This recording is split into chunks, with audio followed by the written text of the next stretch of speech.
It connects, it has a relationship with disaster. Every day, at least 5 persons are killed on our roads. Roads are killer. Around the world, mostly in developing countries, roads are transforming rapidly into killers. It is the 5th highest reason why people are dying around the world. Road traffic accidents. This disaster, like when you compare it with other disasters, like recently you had an earthquake. We all know what we faced. The country was in a state of turmoil. The whole country was devastated because more than 8,000 people died due to the earthquake. We talked about it throughout the year. We are still talking about it. We are talking about rebuilding, reconstruction. But are we talking about the disasters due to road traffic accidents in the same magnitude? No, we are not. If you compare the data of the last 4 years, this is going to outnumber the number of people that died during the earthquake. Isn't it serious? 2,000 people are dying every year in Nepal. More than 1.2 billion people die every year around the world. That's a massive figure. We got to do something about it. Youths are the driving force behind change. You, as youth ambassador, you as youth ambassadors can drive change. You can become a change agent. You can become the ambassador for development. You can become an ambassador for education and awareness to the people when it comes to saving lives due to road traffic accidents. As I talk, I am Sabin Pradhan. Currently, I'm working with the police headquarters in the ICP Secretariat. Prior to this, I was with Metropolitan Traffic Police Division as Road Safety Coordinator, and it was the first time that a person was assigned, an officer was assigned to look into it as a Road Safety Coordinator. We did not have a Road Safety Coordinator before that. What we realized is it is very important that everybody, whoever comes out on the street, knows about what a vulnerability is, what a hazard is, and what is the risk associated with a person, a human being, the value of life. As you may all know, there are many stakeholders that contribute to making our roads safer. Traffic police is just one of them. There is a Department of Transport Management, Department of Roads, municipality is equally involved. We have partners like Road Safety Society Nepal. We also have Rotary Club who are working desperately in order to enhance the knowledge that we have about roads and our own safety. And then every person who are out on the road are actually our partners. Without your support, without your help, who use roads on a daily commute, nothing can happen. We cannot change the scenario. We got to take it very, very seriously. So we all are partners. Not only the person with this uniform that you see on the road are responsible for road safety. It's you, every one of you, every one of us are responsible, equally responsible. Where does all this road safety come from? Where does it emanate from? How do we understand? How do we know about it? It comes out of legislation. There are do's and there are don'ts. But we don't like it, isn't it? We don't like people telling us, don't do this, don't do that. That is the reason why most of the conflicts you see out on the street. Again, another traffic police disputing, arguing with a rider. Maybe that rider is in such a hurry. Maybe he is in an urgent need of reaching at some place. But we gotta stop it. We have to. Because there is do's and there is don'ts. Okay? We are told that we have to protect everybody who is on the road. And that is the reason why we are stopping. We are not stopping you from reaching somewhere. We are stopping you because there is some percentage of risk associated with your driving behavior. All right? Now let's say, for example, prohibition of use of phones, cell phones. It's prohibited by the law. Now what do we understand by prohibition of use of cell phones? Is it prohibited to use our handheld phones when you're driving? You cannot do it. Is it? And that's it? Or is it also a prohibition of cell phones when it's hands-free? It is hands-free and still you cannot use it. Is it also encompassing that part of communication? Does it? Does that mean it is only prohibited when you're driving?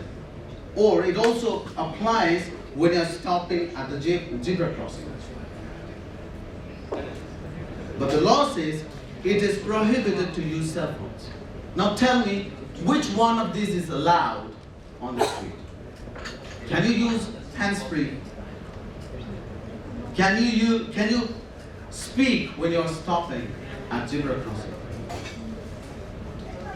As long as you're on the road, as long as you are talking to somebody, your mind is distracted. And distraction will not allow you to see what is actually happening. And this is true. Distracted driving is becoming one of the greatest contributing factor of road traffic accidents. So we got to be very careful. We live in an age where innovation is overnight. We are getting so much of innovation. And one of the greatest innovations is we like to use cell phones. But we got to be very careful when we use them. So this is just an example. So the law says, the law lets you know what to do and what not to do. But it is us who should know it, who should understand the rationale behind and comply to it.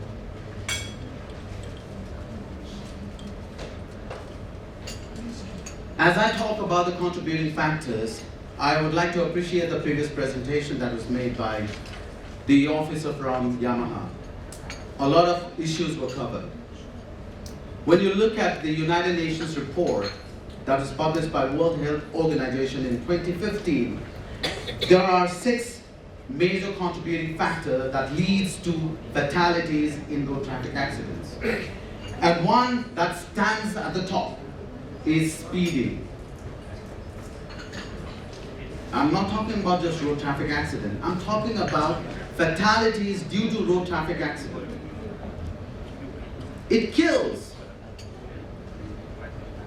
It's simply, if you put it like that, speed thrills but kills. We gotta understand. Maybe we like it, we think it's an adventure, but our life is at stake when we raise the speed of our motorbike or a vehicle. It's not only our lives, it's also the lives of the people who are also commuting on the road, the same road that we share together. Besides speeding, there are other contributing factors like drinking and driving. The use of seatbelt or improper use of seatbelt, I would put it like that. Improper use of seatbelt. Improper use of helmet. A helmet is of no use if you don't strap it well. If you just have a helmet to protect you from the fines, that's no good. You got to change that. We have to change that. And you as an ambassador, you have to tell the people that we have to change the way we use our helmets. Okay? It should properly cover your head and should be strapped well in order to protect your brain. And the chances of protecting your brain is 80%. There was another one here. It's taken away, but I'm sure everybody saw that 80% of chances are there. When you use a helmet, your brain is protected. Child restraint. I don't see any vehicle using child restraints. You cannot strap a child with a seat belt. It is not designed to protect a child with a seat belt. The seat, there is a special kind of seat that should be used in order to protect the children who are traveling inside a vehicle. Then, I said it earlier, distracted driving, which is becoming one of the major reasons of fatalities. So, we talked about the main contributing factors. when we are on the road, we have to make sure where we are, what we are using to travel. If it's a bike, we have to think about our helmet, proper use of the helmet, our speed, make sure that you are not under the influence of alcohol or drugs. If you're in a vehicle, you have to consider you have your seat belts on. And you know, one of the reasons why people comply to traffic rules in Nepal, it is because there is a traffic police officer standing at an intersection. Most of the people who are using our roads do not care about their own safety. If they had taken care of their own safety, they would have also given a helmet to the pillion riders. Why don't the pillion riders use the helmet? Why? You tell them the use of helmet is not mandatory in Nepal. Tomorrow you'll see on the street everybody will remove their helmets because they care so much about their hairs and not about their brains. And it's a fact. But we have to change. We have to change it. It is necessary for us to change it because it saves our own lives. And then we are loved ones for some people. We have our loved ones also. When an accident transpires on the street, it's not only an individual who's involved. It shatters the dream of not only the individual but also of the family, and especially true when it comes to the youth. Because the first reason for so many deaths of youths in the entire world, the first reason is traffic accidents. You can Google it and see people between the age of 15 to 29, the first reason for deaths is road traffic accident. So that's the number one cause of death for the youths in between 15 to 29. It's a very serious problem around the world, and so it is in Nepal. So now, we talked about legislation, we talked about we have to know about it, we have to understand it, and we have to comply by understanding the rationale behind why it is there. Now, understanding this legislation or the rules and following the rules is always not enough. Therefore, we have to consider the fact that what you want to become on the road. Are you going to become a safe driver or a defensive driver? Now, when I say safe driver, it means you know all the rules and you comply to the rules, but you don't care about anybody else. You don't. You know the rules and you think, I know it, I'm doing it, it's his fault. As long as you are alive, you can point your finger at somebody else and say it's your fault.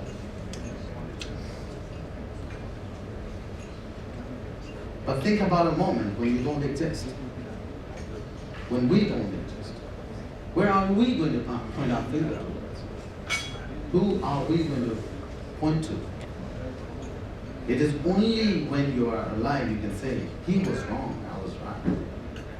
See the difference. So we have to go one step ahead and say, I'm not only going to be a safe driver, but I'm also going to be a defensive driver. Now, defensive driver, what he does is, he predicts what others are doing, how others are using the road.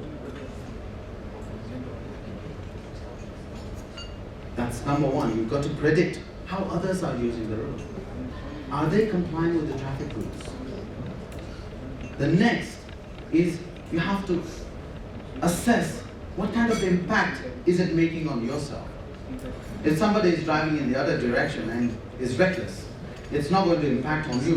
You don't have to care about it. But if that is going to have a kind of impact on you, you have to consider it. You can't say, I'm right.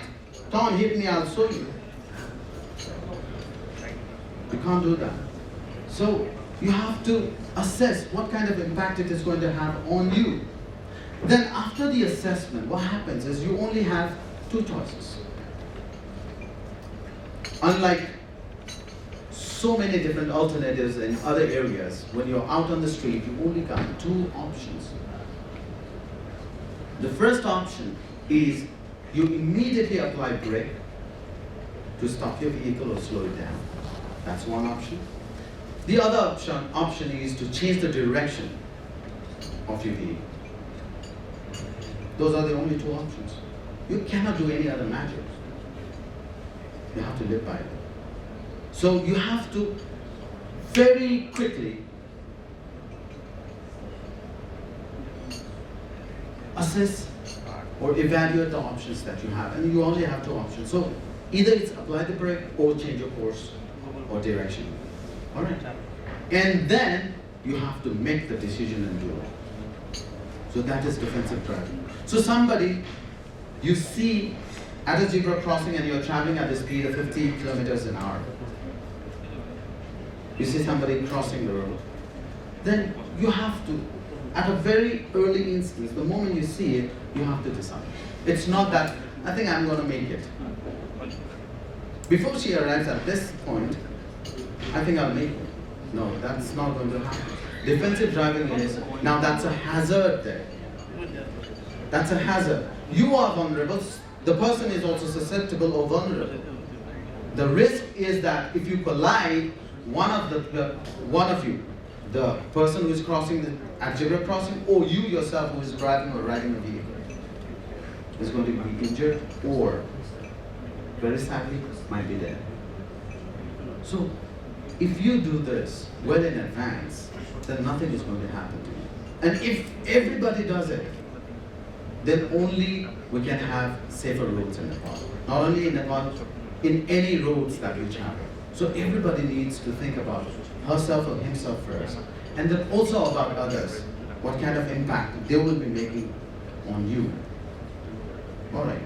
So, do you understand the difference between safe driving and defensive driving? We got to take one step forward and say, I am a defensive driver. We have to. The bottom line is, saying I'm right, he is wrong will not help. We don't want the accidents. We don't want fatalities on the road.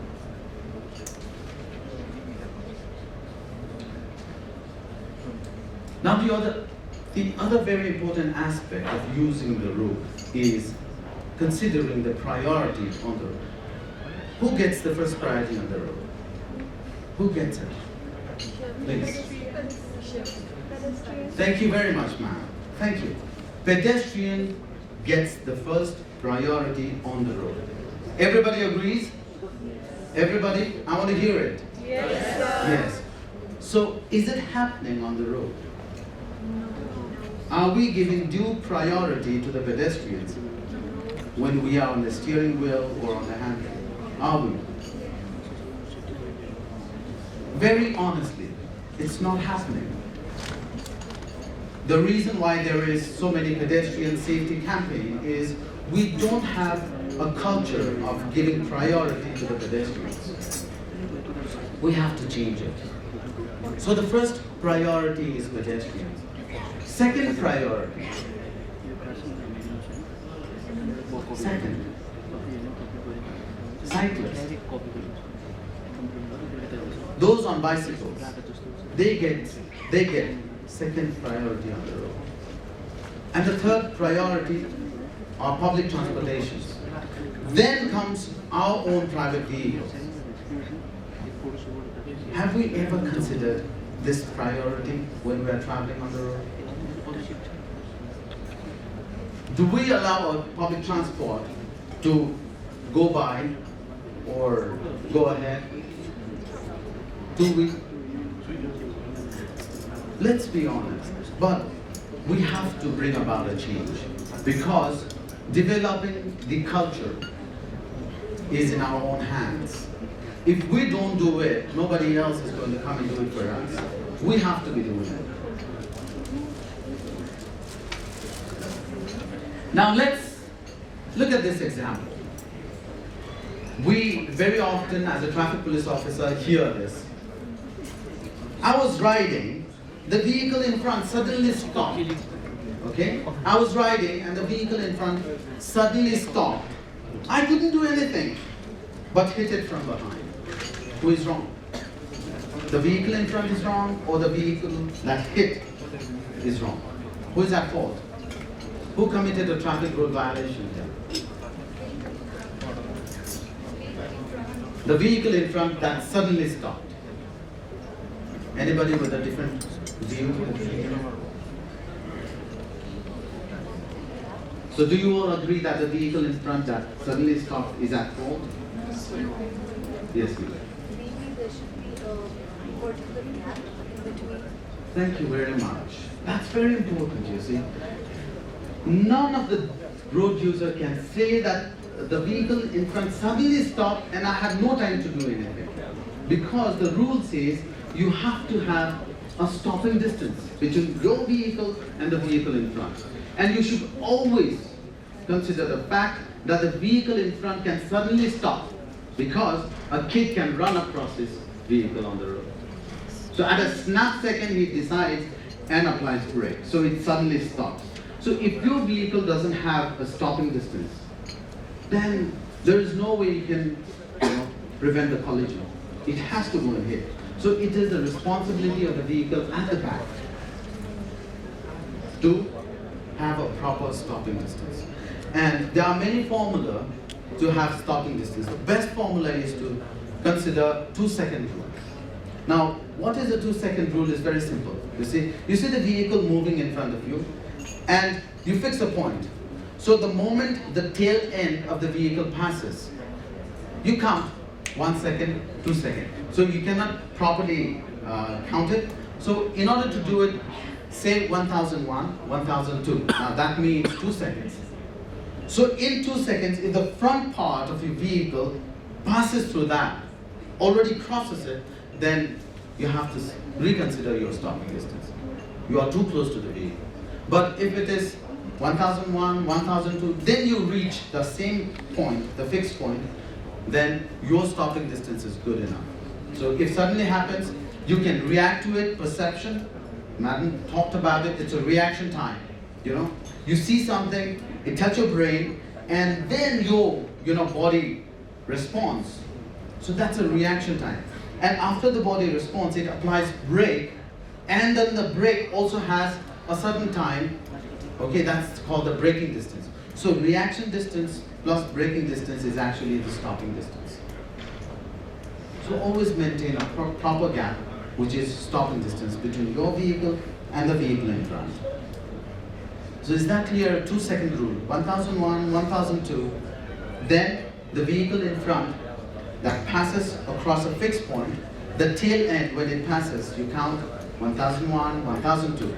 And your vehicle's front end should reach that point. If it crosses, then the stopping distance is not proper. All right. Within the given time, it is not possible to talk about all the traffic rules. I cannot be telling you about how you have to prioritize the pedestrians on the street because it will consume a lot of time. But I would like to say, again I would like to reiterate, you as a youth ambassador, you have to initiate the dialogue. A lot of people will be looking at you, will be turning to you to see what you are doing. So if you talk about road safety, in whichever group you are, this is a very good platform. Besides this platform also, whichever platform you are in, if you talk about it, other youths will take interest and they will also start talking about it. So first thing I would like to request you to do is discuss about road safety. Wherever you are, talk about it. It is very important. Number 2, act. Whenever you get an opportunity, I'm so happy that Neeraj sir invited you to contribute. Whenever you get an opportunity to promote road safety, do it. That's an action. People will see you because you are so visible. And when you are visible, then the third thing automatically happens. The policymakers will see you. The policymakers will hear you. So it will change the policies, it will guide the policies of the country. So I would like to request you all to take these 3 initiatives. The third one happens automatically, but the first one, discuss, talk about it as much as you can. Talk about it. It is about your lives. It is about the lives of the people you love. Okay? According to our assessment, according to our analysis, every 4 years, somebody we know die on the road. When we are young, our parents, our family will not be sharing about these stories. But as you grow, you start hearing more and more about, did you hear that somebody died on the road? Met with a traffic accident. It's very common. So talk about it. Next, whenever you get an opportunity, act, contribute, okay? Keep contributing. And thirdly, drive the policy in the right direction. And if you become ministers, you can do it more easily. I wish you all the best. So stay happy, stay blessed, stay safe. Thank you very much.